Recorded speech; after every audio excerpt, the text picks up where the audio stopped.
Welcome, I'm Howard Scott Warshaw.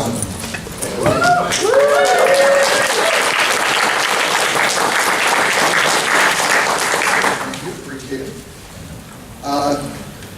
For you who don't know, I used to work at Atari. I made Yars' Revenge, Raiders of the Lost Ark, E.T., Saboteur. Notice there were a few chirps for E.T. Fewer than some of the other ones, that's okay. I'm also a psychotherapist, as some of you people may know. And I was a video producer also for a while, and I made a series called Once Upon Atari. I wanted to show you a brief promo thing for that.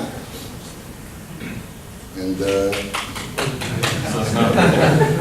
this is beautiful. Well, maybe I didn't really want to show it to you anyway, because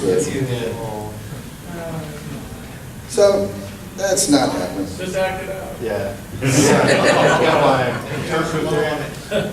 Well, actually, some of the people who are in Once Upon Atari are actually here today, so that's kind of exciting. And Mr. Todd Fry.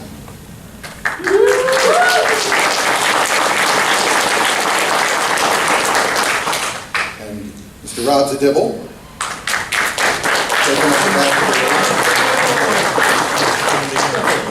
Mr. Bob Smith, who would have been in it,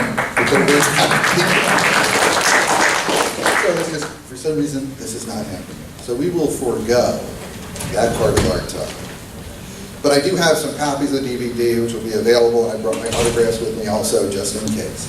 So after the talk, we'll have some time for autographs, and I'll have a limited number of the DVDs for sale if you're interested. And there you go. So, that E.T. thing, right?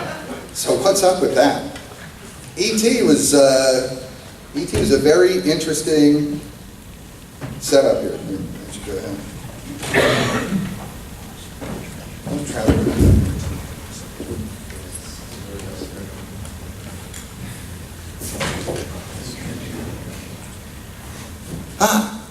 there we go. This is a little more intimate. Because intimacy is what I'm all about these days. So, and talk about intimacy. So many people felt screwed by E.T. But E.T. was an interesting experience. It was a very interesting experience for me, and then the legacy that it left, because when I did E.T., it was a game that was done in 5 weeks. 5 weeks and 1 evening, actually, technically, because I found out I was supposed to do E.T. the evening of July 27th, and it was delivered for September 1st, so it could make the Christmas market. Otherwise, if we missed the Christmas market, the game might not succeed. Right? So it's very important to hit that window. So we did. And a lot of people say this is the worst game of all time. Wrong. Do you disagree? Well, I got to tell you, I don't disagree with anyone who really believes it's the worst game of all time, because every player is entitled to their opinion. Thank you very much, by the way. I really appreciate it. And everyone's entitled to their opinion, that's okay. I happen to believe that a lot of the people who say E.T. is the worst game of all time have never played it, because E.T. has probably become like a lightning rod for haters in some ways. But you know, that's an accomplishment too. Because I'm a very positive outlook kind of individual. So I've always been very happy with what happened with E.T. It was a game that got done in 5 weeks. And that was no easy task. And it was a game that had some interesting features and some... How many of you saw the Nerd movie last night? Okay, so at the end of it, even the angry video game nerd said that it wasn't the worst video game of all time. I found that very vindicating. But actually, I prefer when people call it the worst video game of all time. I kind of like having that, because I also did Yars' Revenge, frequently cited as one of the best video games of all time. Thank you. Thank you. But I figure between E.T. and Yars' Revenge, I have the greatest range of any game design in history. And so I feel good about that. So I have, I have 2 games of note. I have one that's in the New York Museum of Modern Art, and one that is the subflooring of the New Mexico desert. So range is what I'm really proud of. I like having range. So, the worst game. of all time. So I carried that for many, many years. People go, what's the matter? You know, what happened? How did you do this? So, you know, it's not anything I do. It's other people. It's up to other people what's the worst video game of all time. People approved it. People liked it. At the dig, though, I have always been saying that it was not buried, that nobody buried this game. It was not sitting in the desert. I never believed that for a second. And for like literally 30 years, I've been saying, no, it's not there. It's not, no company that's failing financially is going to spend the extra time and money to take product that's obviously worthless if you're going to bury it, and go to the expense of going out in the middle of the desert and burying it. That's crazy. You know, it doesn't make any sense to do that. But what I realized is that when you really think about making sense, you're losing touch with Atari. Because Atari was never about making sense, right? And that's what made Atari an amazing place to be, right? Because it was outrageous. It was unbelievable. We pushed the limits and boundaries in every dimension, every way. We had the opportunity to act out, and we did. And that was cool. And one of the products of it was a lot of really fun entertainment and video games. And when we were doing the games, one of the most important things to me, everybody has their own idea of what they're making when they're making a game. Where? I've got a guy on the street. Oh. So, and what I'm making is, when I'm making a video game, I'm making a piece of broadcast media. That's the way I look at it. There's something about a game that's going to go out to all these people. When a player plays a game, they're going to have some kind of experience. Because of the way you program the game, you design it so that there's certain things you have to do, there's certain tasks you have to execute, there's certain actions you have to make with your controller. And you could look at the success strategy for any game as a series of manipulations and visual experiences and interactions that you have with the screen. That's kind of what a video game is. And that's going to have some impact. And some games have better impact and some games have worse impact. But it's like you encapsulate a message that goes out to people through the play of the game.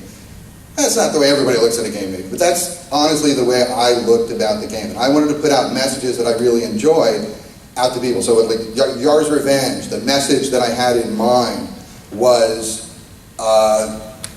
visual stimulation, was intense visual and cortical stimulation, if you will.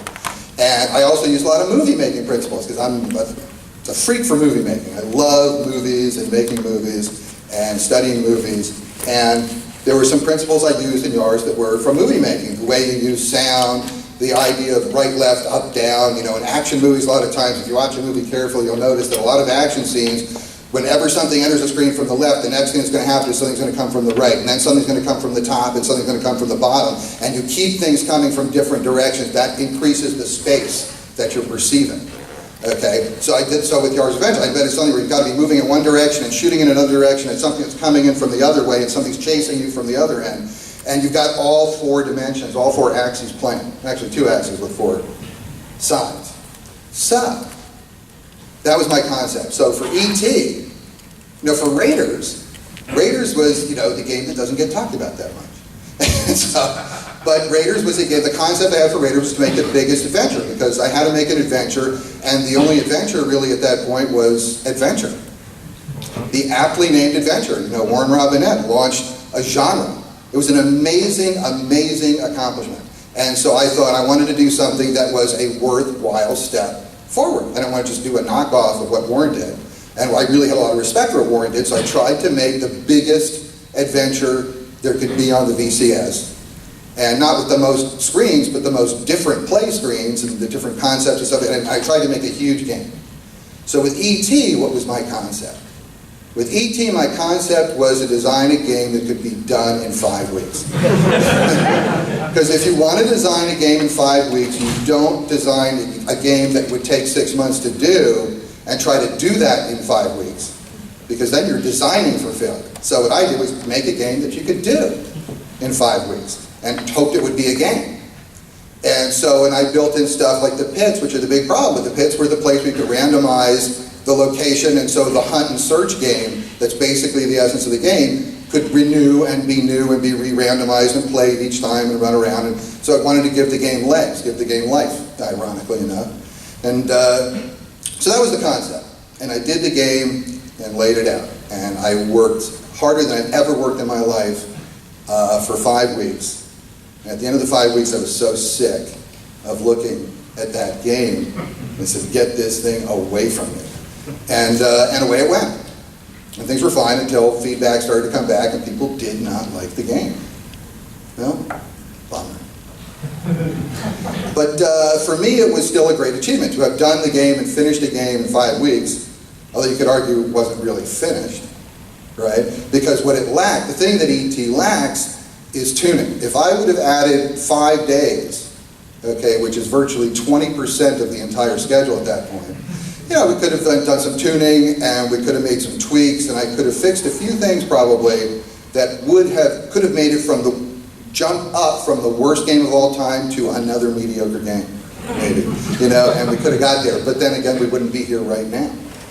So, but the thing in every game that went on, the reason I started this whole diatribe in the first one, was that the underlying message of every game was entertainment. When I grew up as a teenager in the pre-video game days, which is getting hard to remember now, the predominant experience I had growing up was boredom.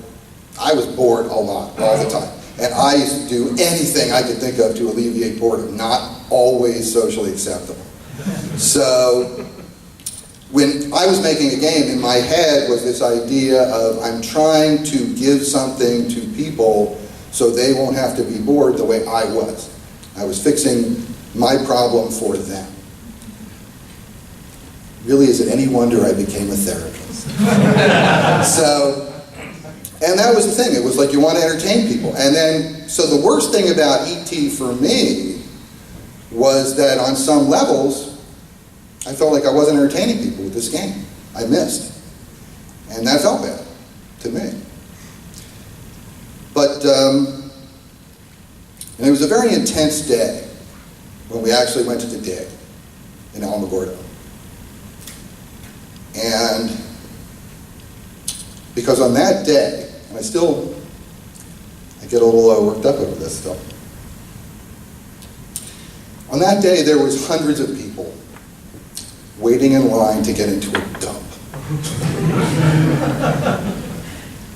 And it was awesome to see people here really focused and excited on ET. Because they wanted to see if ET had actually been dumped into a hole in the ground, right? Whatever.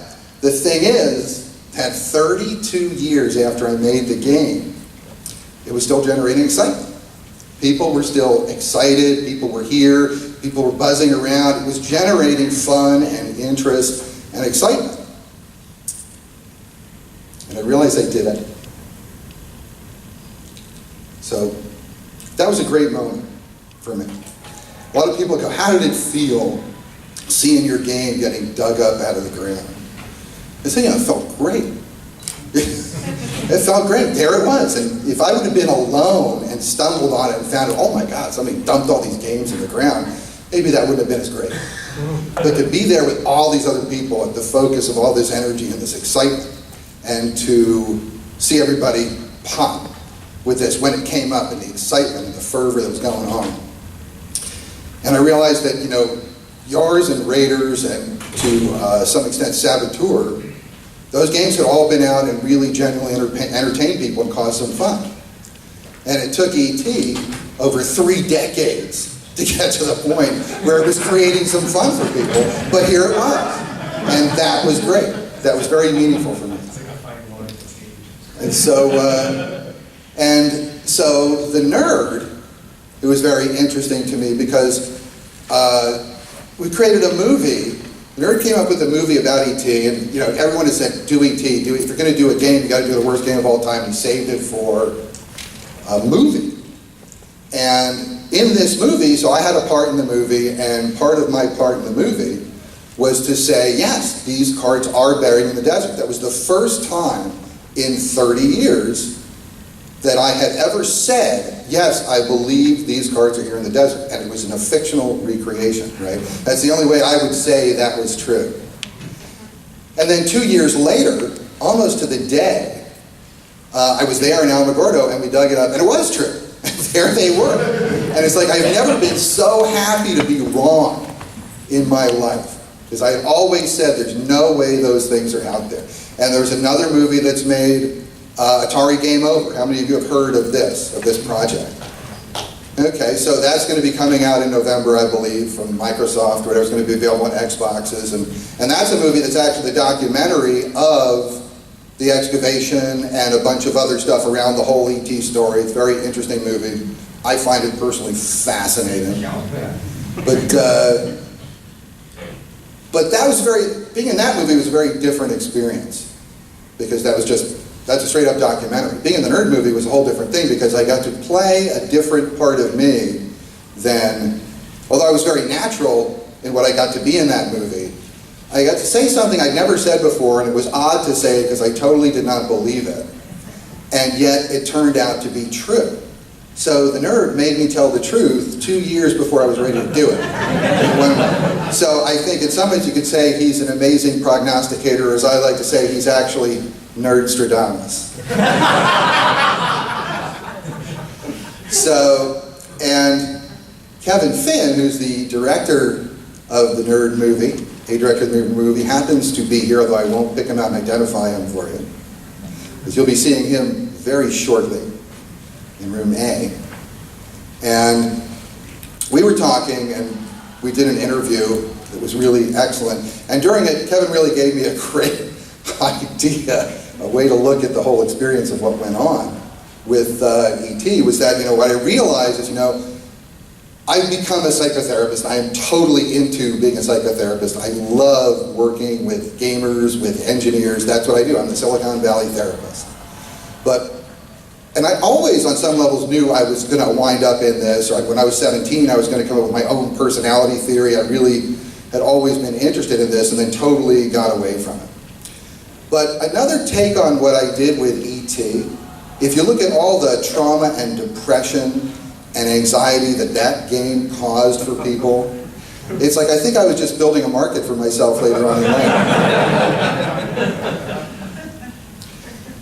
So I could talk on about this stuff, or what we could do is start doing a question thing, because I'm always good with just taking questions and responding like that. So do any of you have questions? First of all, if you do, just let me know. Yes? Yar's Revenge was originally supposed to be a port of Star Castle, from what I heard? Exactly, yeah. Okay, so how did that end up changing from being Star Castle to Yar's Revenge? You ever tried doing Star Castle on 2600? Actually, it was my professional judgment that it was not a good idea to do Star Castle on the 2600. Although it was done subsequently. Has anybody played Star Castle on the 2600?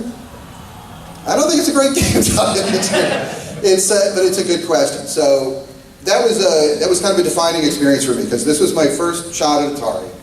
And what I wanted to do more than anything else in the world was make a really good game. I wanted to make a game that people would really enjoy and really dig.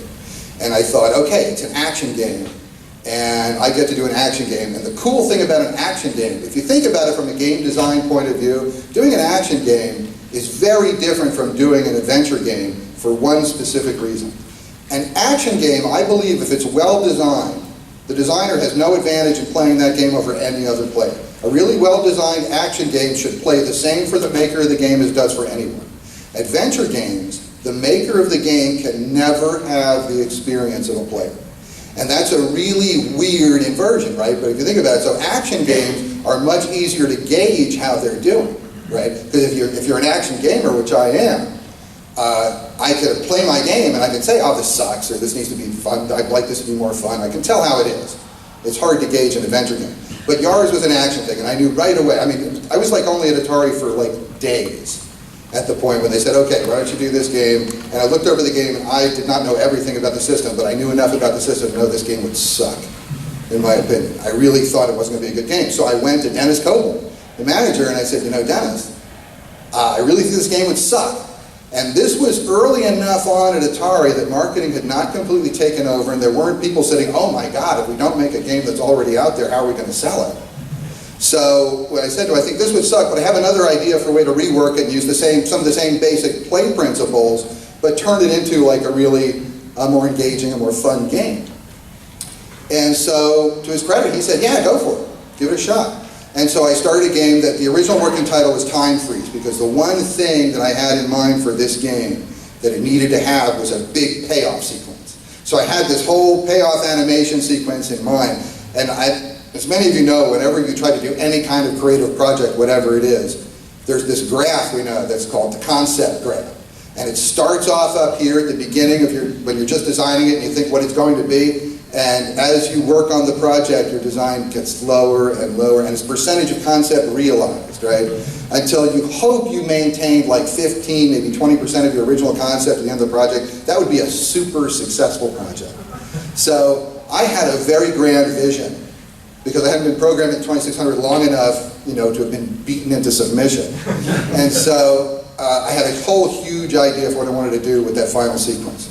And that was about time freeze, because I thought whenever you do what I call the master stroke, there's this one thing you do in a game that's the big thing to do, whether it's beating the boss or beating the biggest enemy. There's something you do that's the big thing to do in the game. And I felt that needed to be paid off with more than just, here's your next screen, away we go. So I had that in mind from the beginning, but I had a much grander idea of what it was.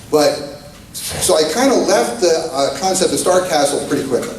But the idea of something hiding behind a shield that you have to work your way through to get to, that I held on to.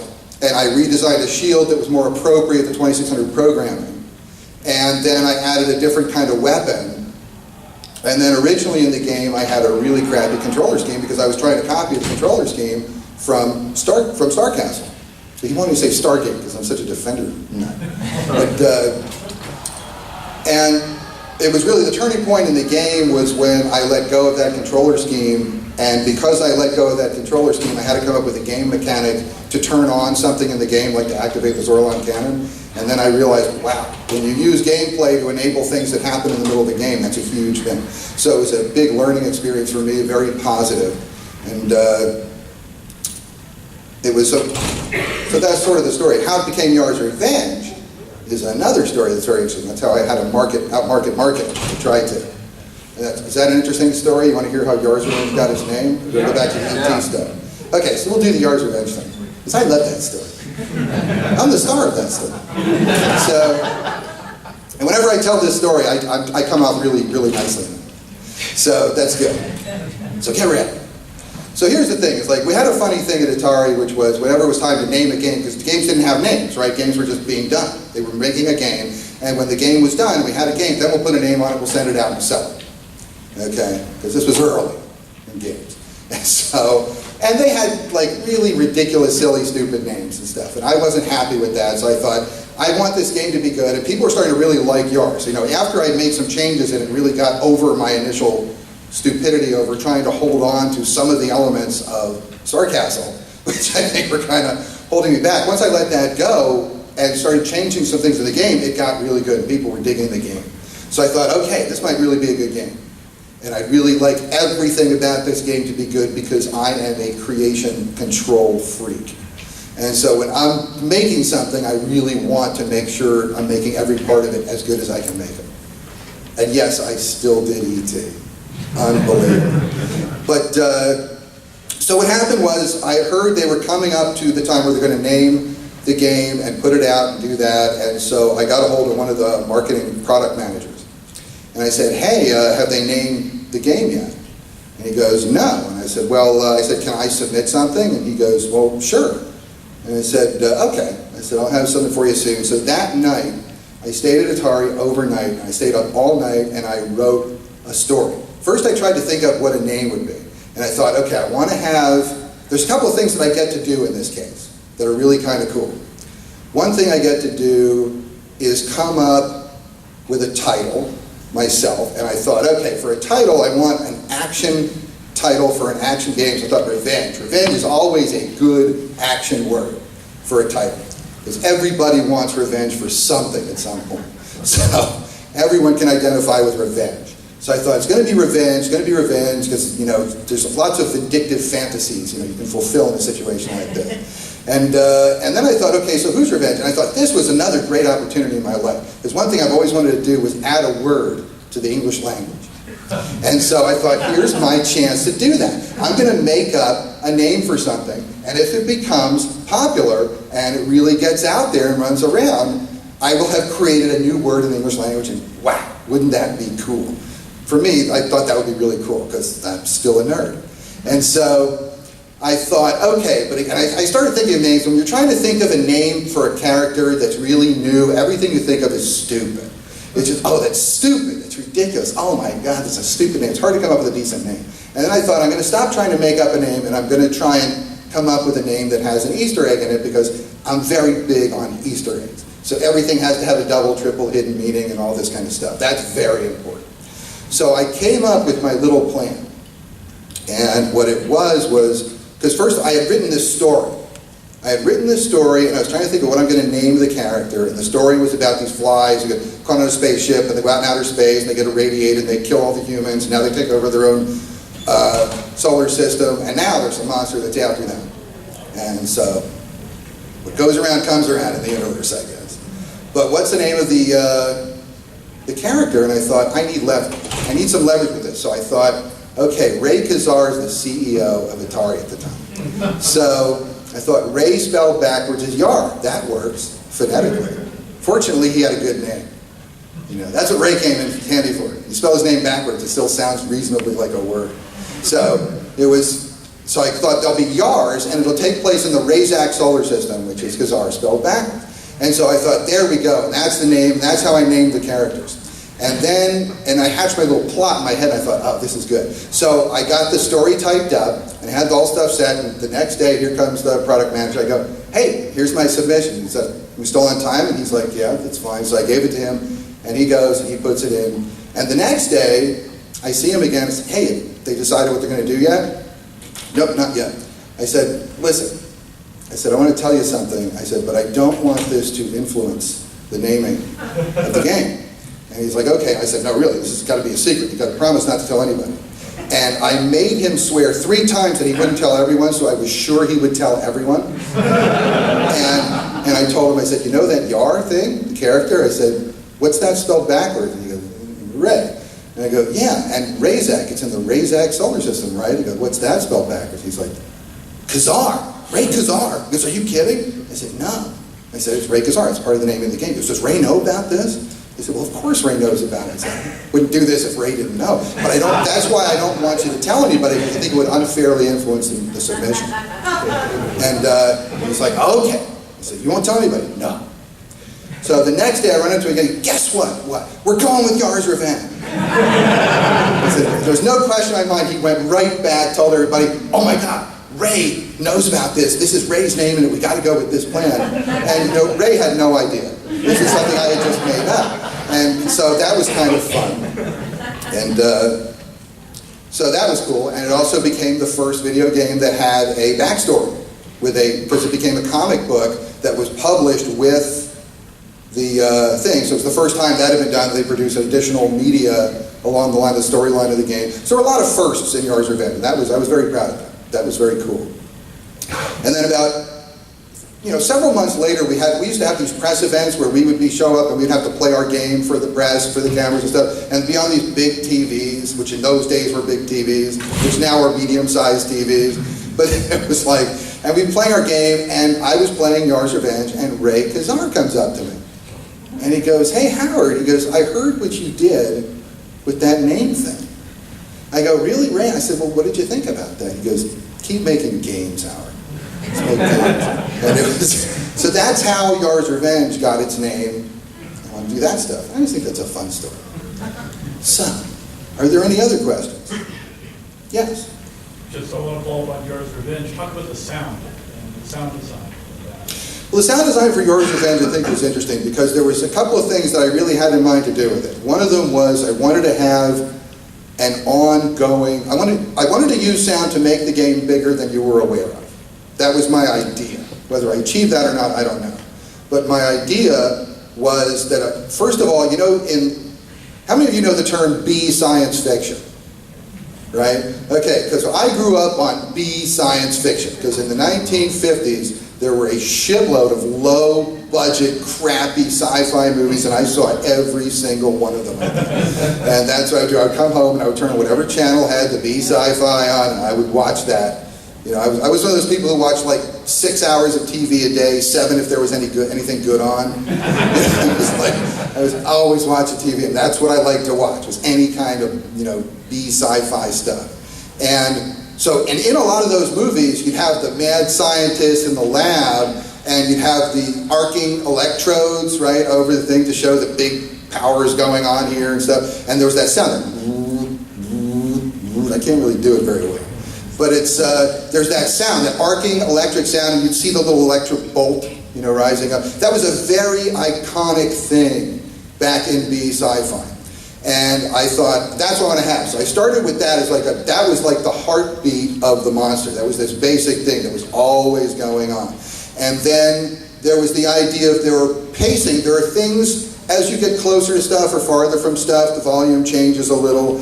And there's a cue you get in sound before the monster changes to the swirl and before it fires. So there are things that happen in the game that cue you to what's going on in the game, but I don't know if you always get aware of it, but it elevates tension while you're playing the game. And so these were the kind of things that I did. Another thing that I did for yours that wasn't strictly sound design, but I made the game with no frame. A lot of people put frames around their games. That was a very standard thing to do. On the basis, you put a frame and you put your score at the bottom or the top, and the game plays in the frame.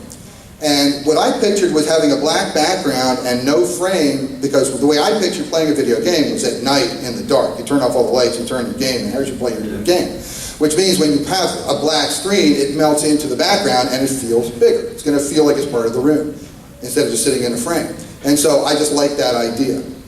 And so I did that. And the sound combined with that, I think, really gave it a bigger feel in some ways.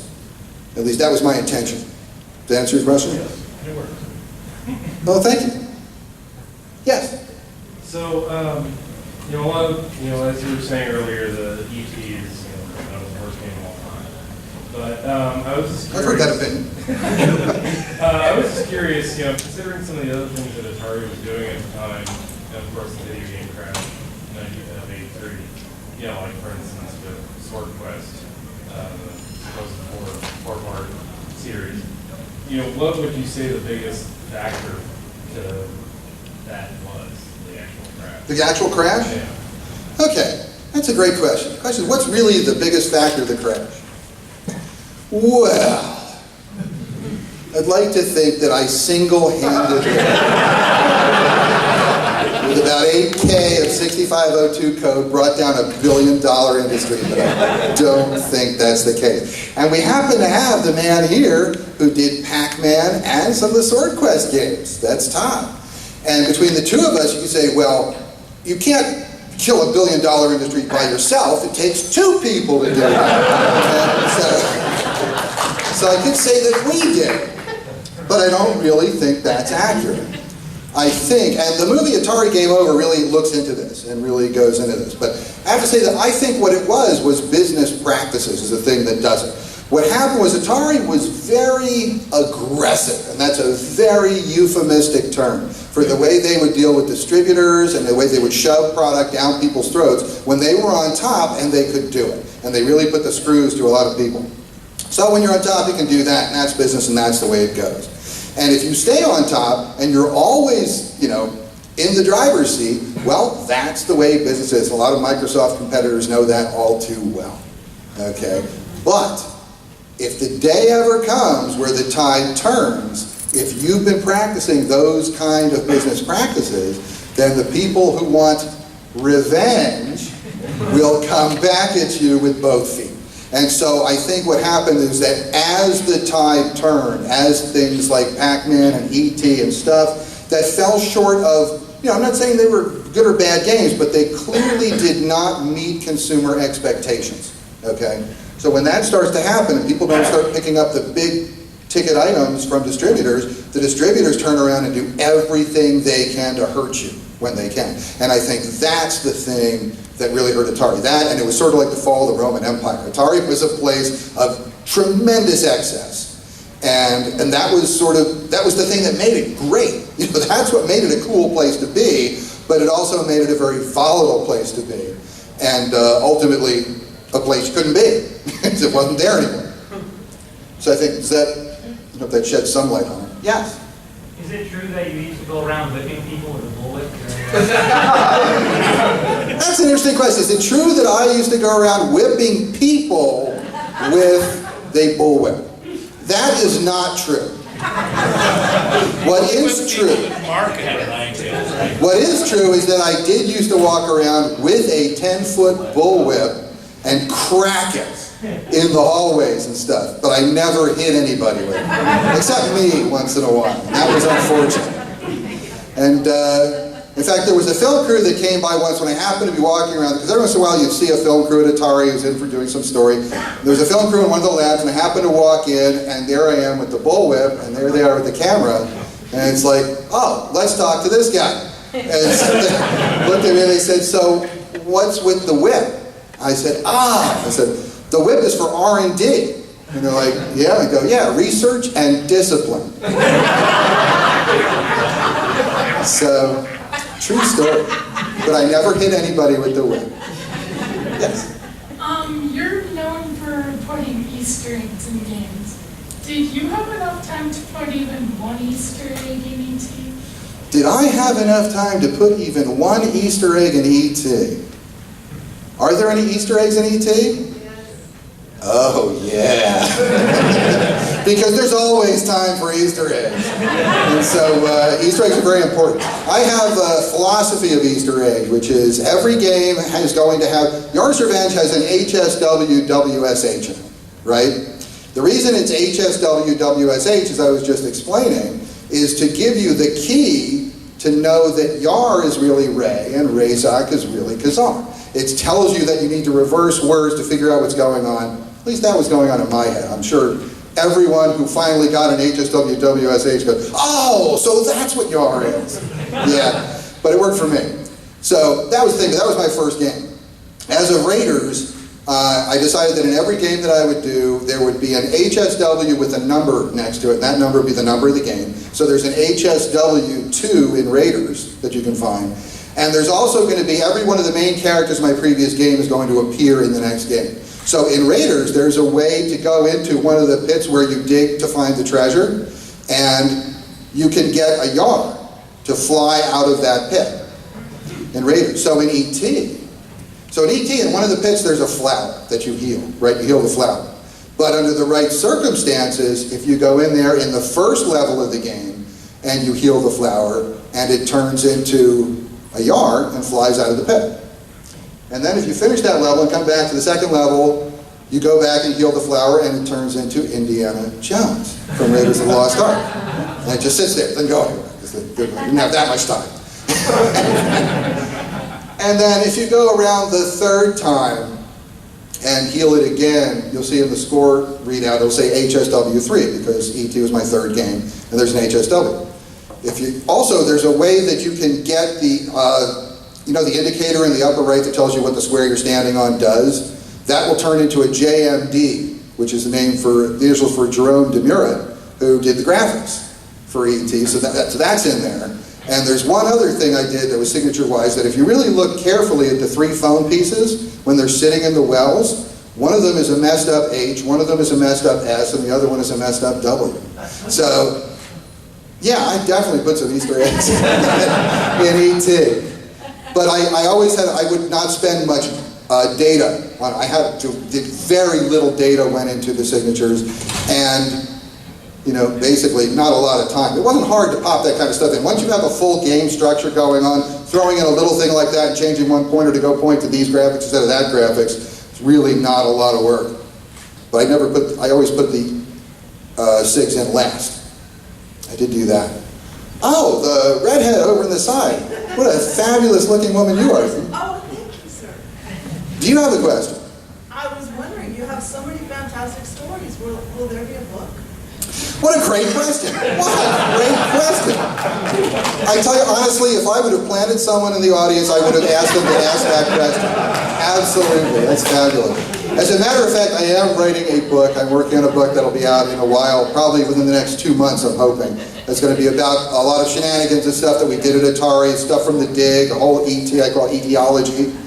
Because, as a therapist, you got to say words like that. And that'll be out in 2 months. I just wanted to pop that. Oh, by the way, at HS Warshaw is my Twitter thing. So if you're going to follow me on Twitter, I always love it when my follow number goes up. I just get very excited about that. So make my day. Thank you. Be about 27, I think, right? What is that? Back there. You talked about how when you're starting a game, you have the original concept for it, and probably maybe 15 to 20% of that actually goes into it if you're lucky. What was the original concept for ET that didn't make it in? ET is a special case. That's a really good question. ET probably is going to be the highest percent of realization of the original concept of any of the games that I did. But the main reason for that was the threshold for that design was lower than almost any other game that I did, and I only had 5 weeks to decay the design, right? So there wasn't enough time to ruin it.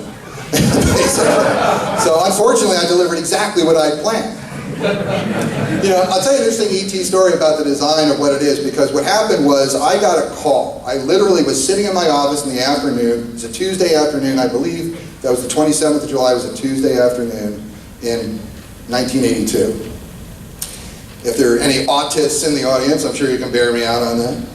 And so I got a call from Ray Kazar. Ray Kazar, the CEO of Atari, calls me in my office. Actually, he didn't call me, because CEOs don't call you. Their secretaries call you. And I got a call on my phone, answered the phone. Will you hold for Ray Kazar? Yeah, he signs my paychecks. Yeah, I'll do that. And Ray comes on, he goes, hey Howard, we need ET for September 1st, can you do it? And I'm like, yeah, I can do that, Ray. We will work this out. And what I didn't know was that he had already called George Kish, the director of our department, who had told him, no, nobody can do a game in 5 weeks. You can't have the game in 5 weeks. You should have told us earlier about this. You can't do this, Ray. And then he still called me, and I said, yeah, of course. Because what else am I going to say? But, I didn't feel, the thing is, I didn't feel pressured because Ray's asking me to do that. I felt pressured to be able to do it. I really wanted to make that work. That was very important to me. So I said, yeah, of course I could do it. I did a couple of really good games already. I can do anything. And that's where I was coming from. So that was cool. And he said, okay, he says, so Thursday morning, so basically 36 hours from now, be at the executive terminal in San Jose Airport. There will be a Learjet waiting for you. Okay. That was fun to hear. And there was. And so I spent the next 36 hours whipping up a design, like I said, just a game that can be done. But me being who I am, it's not enough to just do a game that can be done, and I still have to innovate. I have to have something fresh, and so I did a 3D game, essentially. Right, ET, I think, is still one of the first games that happens in a world that's on a cube, that maintains its position, you run around and do this, and I just thought, that's a cool idea, that's a cool thing to do, and it simplifies the game, right? Because then I know certain actions happen on certain screens, and it gives you the illusion that the game is bigger than it is, and it's a very easy thing to program. Because on the screen, it looks like a whole different thing. In the computer, it's just at different points. It's not that big a deal to make another screen with the same kernel, away we go. So I try to do stuff like that to maximize, the cost-benefit action in the game. So I laid out this design, got it all set. We go, and I get on the Learjet, and we fly over the mountains from San Jose to Monterey, where we stop, and just as the plane rolls to a stop, here comes this limo rolling right over the plane. It's like I'm in a movie. This was so cool. And out pops Ray Kazar, the CEO, Skip Paul, the chief legal counsel, and Lyle Raines, who I've usually got to remember not to say Claude Rains. I can't remember to say that. But Lyle Raines, who was the guy who was going to be doing the coin-op version of ET that never happened. But he was going to do it. And those three were, because Monterey was where the negotiations with Spielberg were happening. And so we picked them up. Oh, well, we're just going to stop off and pick up a few people in our Learjet before we head on to Burbank. And away we go, and as we land in Burbank, and just as we're pulling up to a stop, here comes another limo. And so we get off the plane, on the limo, away we go to Warner Studios. And we're riding the limo, and the limo has a sink in it. And I'm thinking, this is amazing. I've never seen shit like this. This is unbelievable. And Skip Paul goes up and he tries the water and it doesn't even have running water. This sucks. And I'm like, gratitude, dude. Jesus, some people are spoiled.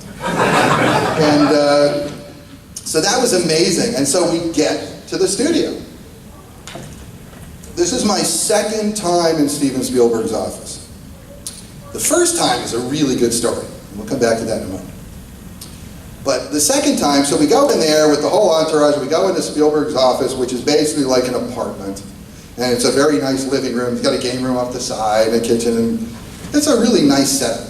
A lot of people live in places that aren't as nice as this office. And here we are, and I'm just thinking, here is the guy who needs to approve something that I've got to kill myself for, and so I just hope he says okay. And so we get up, and here you go, Howard, what are we going to do? And I lay out the whole game. I say, this is it. It's a 3D world. We're going to do this. We're going to run around. We're going to find this stuff. And E.T. assembles the phone, and he calls home and meets the ship, and away we go. And there you go. So what do you think? And Steven Spielberg looks at me, and he goes, couldn't you do something more like Pac-Man? And I thought, oh my God. In my head, I'm like exploding. And what I wanted to say, my impulse was to say, well, gee, Steven, couldn't you do something more like The Day the Earth Stood Still? That's how much ego I had at that point. But I didn't say that, because this was Steven Spielberg. So I said, well, Steven, I'd kind of like to do something special for this movie, because I think it's a special movie. And I think this is a game that we can do by September 1st. And I think having a game that's done is really a good thing in this case. And he went, that's okay. I guess he was a big Pac-Man fan, though. So that was the thing. I thought, like, holy crap, here's this guy who's like the biggest, one of the most innovative directors, and people like this, in a while, he does all this, and the first thing he wants me to do is knock off another game. And I thought, God. And then the other part of my brain said, this is Steven Spielberg, you really want to argue with him? So, and in retrospect, maybe that wasn't a bad idea. You have to keep that in mind also. The first time I went into Spielberg's office is an interesting story, though. That was when I was going to do Raiders. When they'd asked me to do Raiders, but Spielberg wanted to approve the person who was going to do Raiders. So I got a meeting. I had a meeting scheduled for 9:30 in the morning in Burbank at the studios, at Warner Studios, with Spielberg. And I was starting in San Jose, and there was no Learjet this time. I got to take the commercial flight at 6 a.m. and get down there and go through all this stuff. And I get to Warner Studios, I'm there at Spielberg's office, and I show up, I go, hi, I'm Howard, I'm the guy who's here to see Mr. Spielberg. And they go, oh yes, that appointment has been moved to 3:30. Really? Okay. So I'm like, but then, because I'm a creative problem solver, at least I try to be. So I thought, okay.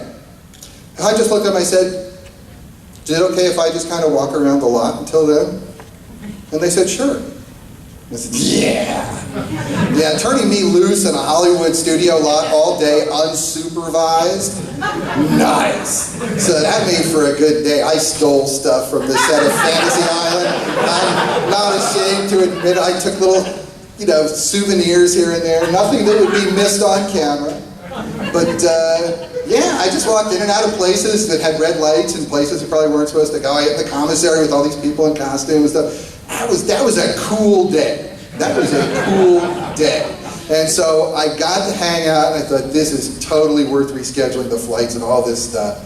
And then I finally did actually meet with Steven Spielberg. So we're chatting and we're talking, we're having a lovely time. And I'm showing him Yar's Revenge, and because he wanted to see what I've done already. I'm showing him this, and he's digging the game, and we're talking. And then, I don't know why, but at some point I said to him, Steven, I said, I have a theory about you, about how you're really an alien. I said, would you like to hear it?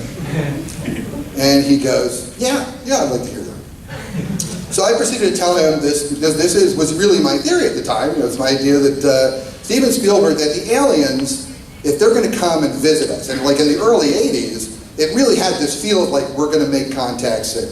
You know, E.T. was out, Close Encounters had come out before, and Steven Spielberg had already made some movies, and they were very new, kind of different movies, because these were movies that really showed aliens as our friends and people we could connect with and contact with. And most of the alien exposure we had seen came from the B-movie science fiction, where we've got to kill them first. And so it was a very different way to go. And these movies were tremendously popular. So I said to him, you know, I really believe that when the aliens contact us, they're not just going to show up in the spaceship and go, hi, here we are. I said, they're probably going to be too smart for that. I said, what they're going to do is they're going to send a marketing team. And they're going to send a socialization team that's going to prepare us to meet them. And this team is going to have a production arm. I said, that's going to make these movies that show aliens in a new and much more positive and receptive light. And they're going to have a marketing team, and that marketing team is going to make sure these movies get seen everywhere in the world, in every language, all over the place, which his movies had. And so I said, so I really believe you're part of this team, that you're just part of the alien marketing team that's been sent to Earth to socialize us in preparation for meeting the aliens. And he just loved it. He just thought that was so cool. And so I got to do Raiders. And then a couple weeks later, I got a call from Games Magazine who said, hey, we heard you called Steven Spielberg an alien. That's true. I said, that's partially true. And so they said, well, he told us you had this quote for us, and I got quote of the month in Games Magazine, like in '82, for calling Steven Spielberg an alien. That was fun. So that was the first day that was the first time I met Spielberg. And then I saw him the second time, and I saw him the third time when he approved E.T., and I haven't seen him since. There was a question over here. Do you still play video games, and if so, what do you like? I do. It's a sad, sad thing. I am a hopeless, and not even recovering Candy Crush saga. Yeah, I'm like, you know, I'm really trying to crack like level 172, I think, at this point. It's really killing me. But I like a lot of handheld games. Gaming has undergone a very interesting thing. I think that one of the greatest games ever made, because a lot of times this question also comes up, is Grand Theft Auto 3 and Vice City. I think those games are amazing games. I think they have reprehensible theming, and yet I believe they are the best if you just talk about a video game playing experience. I think they are the most innovative. I think they will serve as the jumping point between standard gaming as we always knew it and virtual reality ultimately, because I think they really bridged that gap in a brilliant way. And what they did was they did not innovate technically. The graphics, the program, the stuff that's in that game is not groundbreaking for the time by any means. But what they did was they innovated in game design. They made a good game. They took one playing surface. Instead of creating a whole bunch of different playing surfaces, they made one fairly complex playing surface and played the hell out of it so you knew that world. You really knew that location, and it worked. And mechanics that worked in some areas, even though they weren't mentioned, still worked in other areas. So you were given a mission, and you had a lot of different ways to do it. And the things that make sense, like sometimes in a video game, it's like, this is stupid. This is stupid. I can use this gun here, but I have to use that gun. I call that key and lock design. Right? It's like there's only one tool that'll solve this problem in this place, even though logically, according to the way you play the game, all these other tools should work also. And I don't like that in game design. I think that's lame design. And what I found was, in this game, whatever mechanic it was that was available, it worked everywhere in the game in the way it was supposed to work, and you could do it. So if you got to kill the mob boss, you could plant a bomb in his car, you can shoot him from far away, or you can run up and stab him, and you could do all these things. Now, this is not casual conversation for the average individual. Well, I can kill him so many ways. It's so gratifying. But that's really good game design. That's really good game design to make a consistent, comprehensible world that works and keeps working. And I was very impressed with that.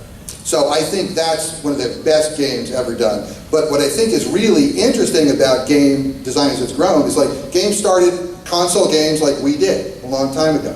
And then it grew and it grew and it grew and it grew into these huge monolithic games with huge teams required to do it. But then the one-screen games have come back. With handheld gaming and portable gaming, you now see a return of the original one-screen game. So in some ways, games have gone way into outer space. In other ways, they've circled back into where they were in the first place. So it came back to where it started. And having both of those going on simultaneously, I think is a beautiful thing. Because it says a lot about the fundamental action that we were creating originally. Right? That kind of gaming, the idea of a one-screen playable game that doesn't have to stop, it goes as long as you can play it, and you just roll on with it. How high is up? That kind of game. And that's a fundamental type of gaming. And console gaming evolved sort of away from that. And to see that have a resurgence is very validating. I have to say, you've had your hand up for a while. What was your original thoughts when Nintendo basically rejuvenated video games? Hooray. I mean, the people who are in video games, I don't think any of us really believed for a second games were just a fad that was dead. It just didn't seem right. It was like too intense, it was too much, it was too much fun. You know, stuff like that doesn't disappear unless there's something really, really good to take its place, and heroin was already there, so.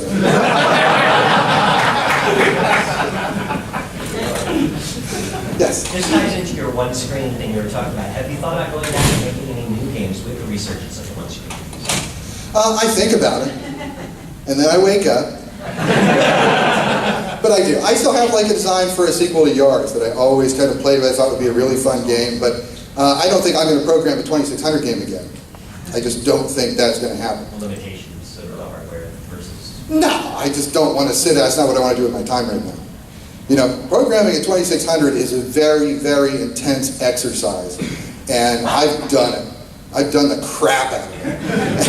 And it's like, but I'll tell you, a lot of people say, you know, wow, you become a therapist, and isn't that a weird transition? A lot of people look at me and say, going from an engineer, a software engineer, to a therapist, people see that as a very odd transition. And I don't think it is at all. Actually, if you think about it, we're all systems engineers. Right? It's just I've switched to a more complex system to work on. But it's still very much the same thing. I was just wondering if you had a chance to go back and make new games, what platform would you make the games on? Because it seems like there would be a space on iOS mobile games for Yards Revenge sequel. I don't know if that would work with controls. Or I don't even know if you were so comfortable with Psycho therapist thing that maybe you're just not even worried about making games anymore. You're just on this new track. Well, I might make games that make people psycho. I could always drum up some business. But it's true. I think if I were going to try and do a game now, I would probably go for a handheld platform kind of thing as opposed to a console thing. I was still doing console game development as late as 2009. And we did some Xbox Live stuff, and, you know, it's okay, but console gaming is like fun, but it's a whole different world now, and I think my heart is in the one-screen screamer, or a game that's a very small scenario that you just keep playing and playing and playing. So Saboteur is probably a good example of a game. If I were going to do another game, it would be something that's several screens, so it's not just one screen over and over, but a simple game, easy to play, that's just fun to roll with, and so because there are games you need to commit your life to for a while. Right? And there's games that when you're waiting in the dentist's office for a while, you flip it out and you start playing for a little while because you're killing time. And I think a time killer, you know, because wasting time, that's always the highest form of endeavor. Right? So I think that's where my heart is. That's a good question. I have a question about your therapy. How do you treat engineers?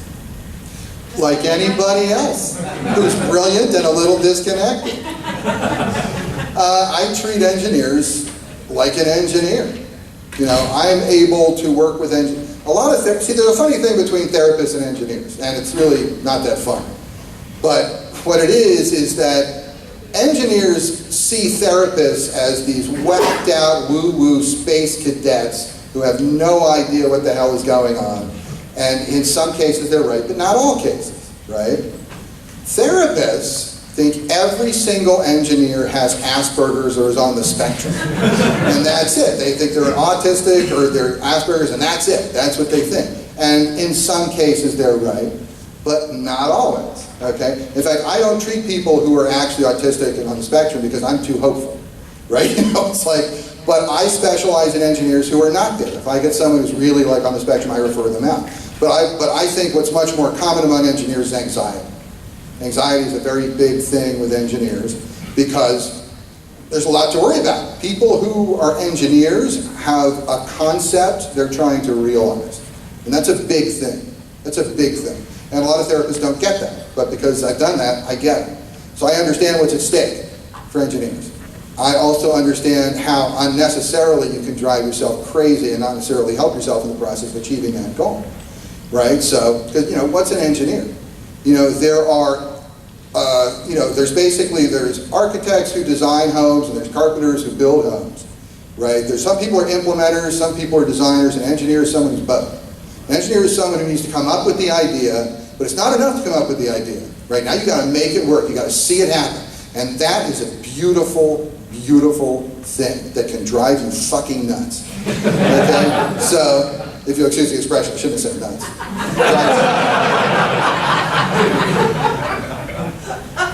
I was wondering if you followed the hobbyist kind of homebrew scene for the 2600 at all, because you mentioned like you're not going to make Yars Bench 2, but I think there's some guys out there that'd be happy to make it for you.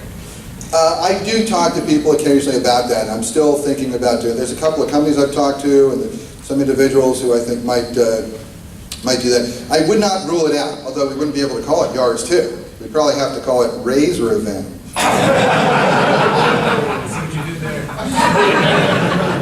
But people would know. Yeah, but it's possible. I would have someone else do a game like that and maybe consult on it. I would consider that. Absolutely, but don't think I'm going to program it. Aren't there 2 Yars sequels? There's one on the flashback list. Well, the one on the flashback is Yars. I thought it was called Yars 2. There was a PS3 game that was a Yars Revenge sequel. And what a piece of crap that I have to say. I mean, I would have loved, no, I'll tell you the truth. I mean, I would have loved to have that capacity when I was doing the game. But the thing that bothered me about that game, the first thing that bothered me about the game is nobody talked to me about the game. So I had nothing to do with that game whatsoever, and I'm happy to say that, given the game. But the other thing that really bothered me was a very important point of Yars Revenge design-wise is to have freedom of motion and go wherever you're going to go and run around and do it. I only did it in 2 dimensions, they're doing it in 3 dimensions, but they made it a rail game. And the idea of turning Yars Revenge into a rail game, to me, violated the basic idea of Yars Revenge. You should be able to just run around and do whatever you want. You don't run a rail down the tunnel and then stuck over here. That's not, that wasn't the way I see Yars. To me, Yars is about freedom. It's not about restriction. And so that kind of bugged me with it. And also the other thing that bugged me was for a PS3 game, I think they could have done a lot better than what they did. So, but you know, I was managing some PS3 games at the time, so I wish my team would have done it. That would have been interesting. But you have to get someone to fund that too. That also would have been interesting. Yes? Going back a little bit to the video game crash, I've heard that supposedly there were like more copies of ET made than there were actually Atari systems. Is this true? And by a substantial margin, like 50% or something. I don't think that's true. So is that common occurrence or was that unique? No, there were 4 million. I think the first run of ET was 4 million, and I really don't think there was a second run, to tell you the truth. So, and there were more than 4 million in the installed base. Now, there may not have been 4 million active systems. A lot of these might have been in closets or stuff like that at this point, but they did not make more than the installed base. That's a fiction. Yes? Did you think people could play Raiders or ET without an instruction manual? Or? That's a really good question and a good point. Nobody's going to be able to play Raiders without an instruction manual. Not to interrupt, but I first played Raiders. My friend had a copy. He lost the instruction manual the day he got the game. It took us 2 years to figure out that the second controller is what you use for the game. So technically, yes. So, as I was saying, someone could play Raiders without a manual. No, thank you. I really appreciate that you put 2 years into it. That's great. just don't want to be responsible for it. But no, I mean, that was a big question, and I actually didn't want Atari to put too many hints in the thing, because I wanted it to be the adventure game. And they really did not listen to me about that. They said, no, we're going to put stuff in the manual, and they were right. Because, this is pre-internet. Right nowadays, you can go and look up what to do on your game when you're stuck in your game. And that's great. That's a great thing to have. You didn't have that. You can also update a game. Imagine if ET would have been done recently, there would have been a few updates. You couldn't do that back then. So ET is going to be easier on some levels to figure out. There's a few things you can notice just running around that are consistent and keep going. Raiders, what a monster game to figure. I wouldn't want to figure that game out without the manual. I programmed it. So it's like, cheers to you. I mean, that's like... We filled a notebook with us just trying to figure out, okay, if you go here and you feel like maybe you can use the parachute to go from hole to wall and all that stuff. Oh, I'll bet, but you were able to get through it, though. Yeah, 2 years of every day after school, that's all. That's grit and determination. I gotta respect that. This was just last year, actually. What advice do you have for new indie developers? For new indie developers? Yeah. I have some good advice for new indie developers. You need to be resilient. You need to be able to tolerate failure. Because I've heard there's 100 new games a day or something like that come out, and one of them will make any money. It's brutal. It's a brutal business because so many people can do it. It's the old thing, okay? So here's the thing. When it comes to writing a novel, making a movie and stuff like this, people who make movies and people who write books know that everybody thinks, if I can write a great novel, okay? If I could hold a camera and take a picture, I could make a great movie. Everybody believes that because really all you need to do to write a great novel is write the words in sequence, and there you go. That's all there is to it. So with a video game, if you have access to the tools to create some moving graphics on the screen, you can make a fantastic video game, and that's true. But for some reason, not everyone who can writes a great novel, and not everyone who can make a video game can make a great video game. So although it's true that 100 games come out like a day or something like that, most of them suck. I mean, they really, really suck because they're done by people who don't really know what they're doing. Because having the capacity to do something does not mean you can do it well. So, if you're an indie developer, I'm assuming you're someone who's really focused on doing it well and has some background with it and is really focused on it. Because if you're not, then the best advice I could have is do something else, right? Because that's going to be a tough way to go. But if you're really focused and this is where you're at and this is where your heart's at and this is really what you want to do, you need to remember that you're working in a long-range goal of trying to create some product that's going to work, that's going to entertain people. And you need to learn to tolerate failure. If you go into that with the expectation that we're going to change the world with our next game, all I need is to do the next Angry Birds. Yeah, that's all you need to do. But if your first Angry Birds doesn't work, and your second Angry Birds doesn't work, and your 15th Angry Birds doesn't work, are you still an indie game developer? If you are, you're going to do 20 of them. You're going to do 40 of them. You're going to keep doing the stuff, and you're going to keep learning from where you were to see what you can do. See, the thing about software and making games is a very special part of software, okay? Because most software development, the vast majority of software development, is about here's a spec, write a program that implements this spec. And there are people who think that's challenging, but they are wrong, okay? Because if you have an objective spec to meet and you are writing code, usually you know what code does, and if you can see a way to implement what it is you're trying to do, bingo, you do it. And if it meets the spec, if you do what was expected of you, then you're done. And you did a fine job, and it works. Video games are a little different, okay? With video games, you have 100% of the challenge of any programming task. You still have to meet a spec, and the spec is your game design. But the kicker in video games is that at the end of the product, it has to be fun. And that's a subjective standard you're meeting. Most programming has to meet an objective standard. And so you can say, people say, you can't say, well, it didn't show up with a character term. The lights didn't go on when I hit this button, or they did. Okay, if they did, it works. If they didn't, it doesn't work. But there's no subjective there. In games, it has to work and it has to be fun. And that have to be fun thing, that is a really tough requirement to meet. in software, right? So you've got to remember that if you're a game developer, you are first and foremost an entertainer, right? And then you're a software developer. I think if you hold that and you maintain your resiliency, that's it. You got to remember that failure is not an end, right? Failure is a launching point. Because one of the themes of my whole practice is I'm the Silicon Valley therapist, right? I work in Silicon Valley, which means there are people all around me, everywhere, who are failing every day. And they're failing for millions and millions of dollars. And it sucks, and they are unhappy about it. Because they were going to be the one buying the big mansion and putting all the stuff together, and now they see the neighbor who's moving out to that, and they're not making it. People fail a lot in that. And they're strong, good, intelligent people, okay? So it's like, you've got to learn to tolerate failure if you're going to succeed. It may sound weird, but it's true. And so what I just tell people is, hey, I can help you deal with failure, because who better, than someone who made one of the epic fails of our time, right?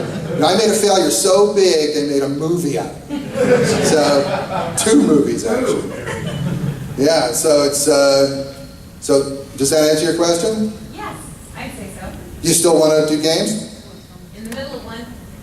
Rock on. Yeah.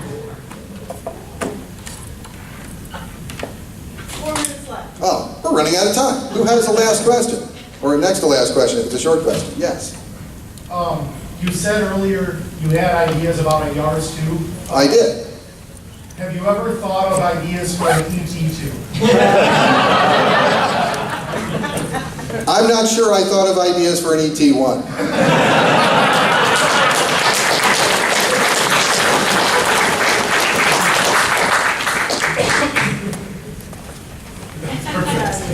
Are there any other questions? That's a good place to end. Yes? I gotta ask this real fast. Sure. E.T. notwithstanding, what's the worst game of all time, in your opinion?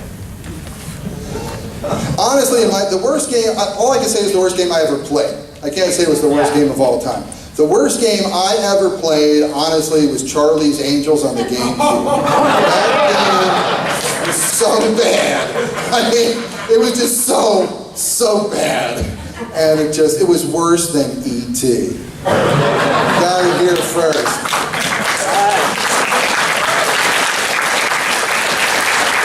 Thank you very much. So I'll be like right outside or whatever, and I have like a limited number, like I said, of a few Once Upon Ataris. Check me on Twitter. That's it, @HS Warshaw, and thank you very much for coming. I really appreciate it.